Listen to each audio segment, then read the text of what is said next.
Good evening all. In the last session, we have seen different types of solar thermal collectors. We have seen parabolic trough type, dish type, then heliostat types. In the third module, the first topic is about solar thermal power plants. How this thermal energy contained in solar radiation can be converted into electricity. The working of this power plant is very much similar to a conventional coal-based thermal power plant. In the case of coal-based thermal power plant, the heat energy is being produced by burning of coal. But in the case of solar thermal power plants, the heat energy for boiling the water and to produce the steam is obtained from solar radiation itself. We have seen parabolic trough, parabolic dish, etc. In all these cases, we are concentrating solar radiations to the coolant so that the coolant collects the heat contained in the solar radiation. The coolant can be ordinary water or some other fluid. So it collects the heat. If it is water, it will readily get converted to steam by that time itself. Otherwise, the coolant will exchange the heat in a heat exchanger to water kept in the heat exchanger. So it is being converted to water vapor, and the steam is conveyed to a turbine where it is being expanded, and the turbine is rotated to produce mechanical power, and it can drive an electrical generator. So the photograph shows a solar thermal power plant. This is a heliostat type.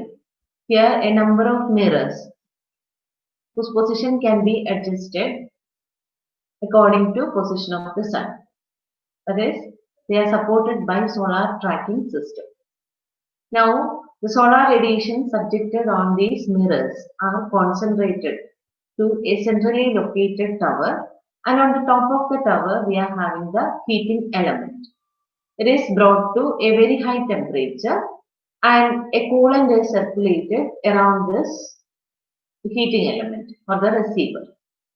So heat is being collected and brought to ground level where the heat exchanger is being kept, where the steam is being produced, and rest of the equipments are provided on the ground level.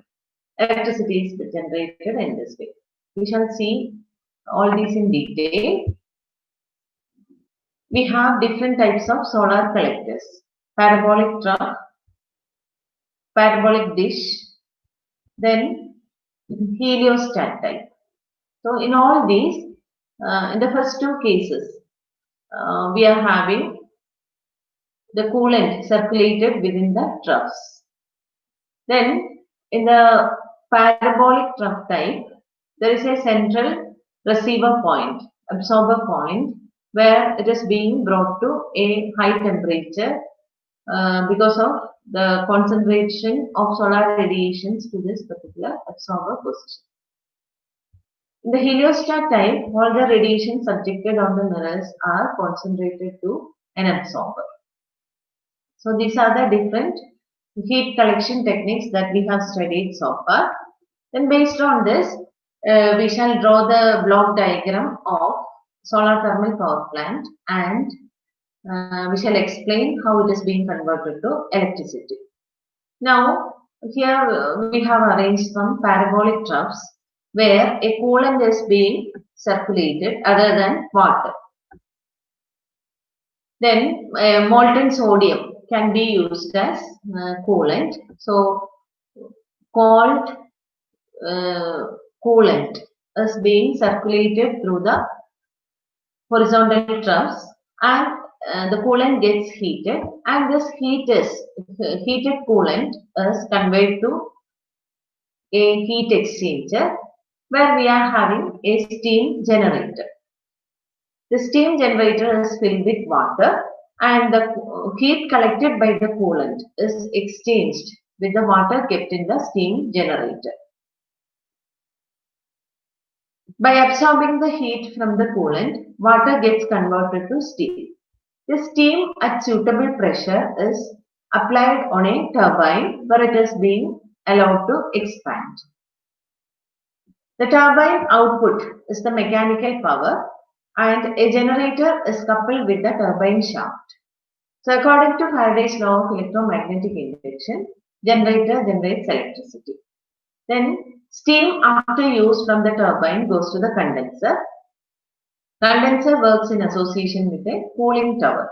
Cooling tower circulates cold water in order to condense the water vapor.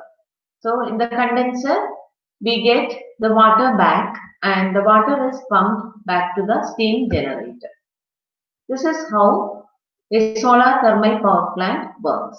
Instead of horizontal trough, we can have parabolic trough or heliostat arrangement. For simplicity of the diagram, I have just drawn this parabolic trough. If we need more heat to be produced, we can go for heliostat type, even though the construction cost is high. So this shows an animation of solar thermal power plant.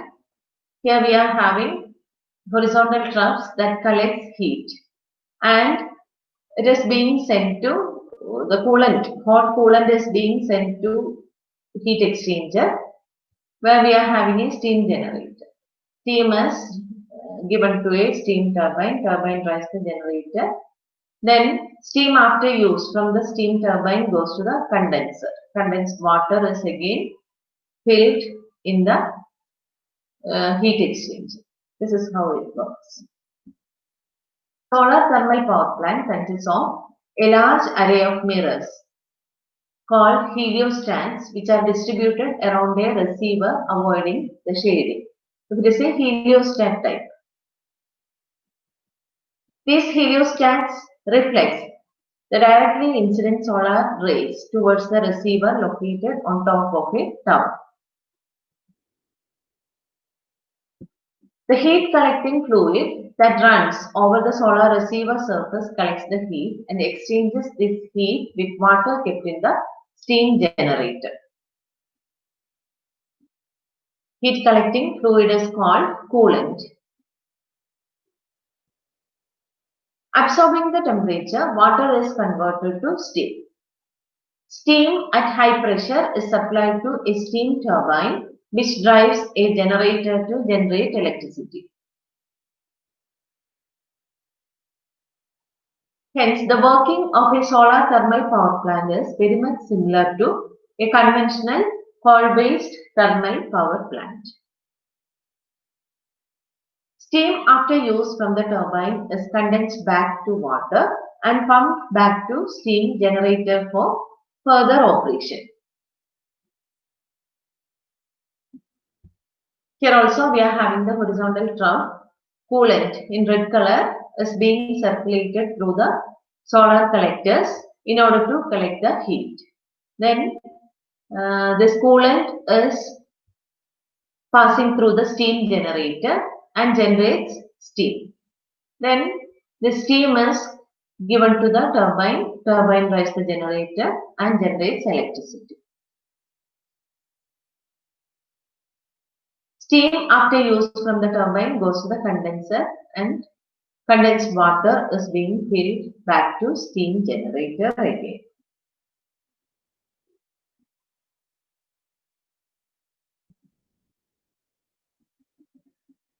So that's all regarding solar thermal power station.